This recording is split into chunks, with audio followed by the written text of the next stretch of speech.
2 Samuel 9.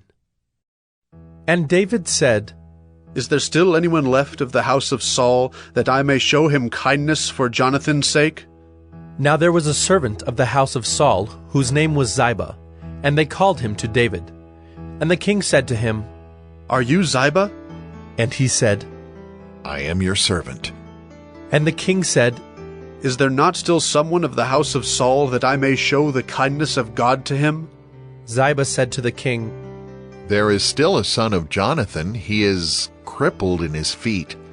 The king said to him, Where is he? And Ziba said to the king, He is in the house of Machir, the son of Ammiel, at Lo-debar.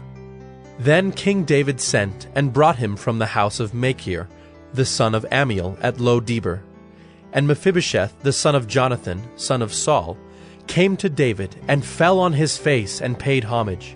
And David said, Mephibosheth! And he answered, Behold, I am your servant. And David said to him, Do not fear, for I will show you kindness for the sake of your father Jonathan, and I will restore to you all the land of Saul your father, and you shall eat at my table always. And he paid homage and said, What is your servant, that you should show regard for a dead dog such as I? Then the king called Ziba, Saul's servant, and said to him, All that belong to Saul, and to all his house I have given to your master's grandson. And you and your sons and your servants shall till the land for him, and shall bring in the produce, that your master's grandson may have bread to eat. But Mephibosheth, your master's grandson, shall always eat at my table. Now Ziba had 15 sons and 20 servants. Then Ziba said to the king, According to all that my lord the king commands his servant, so will your servant do.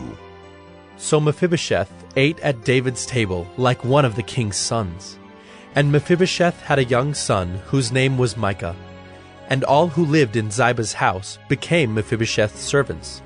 So Mephibosheth lived in Jerusalem, for he ate always at the king's table. Now he was lame in both his feet.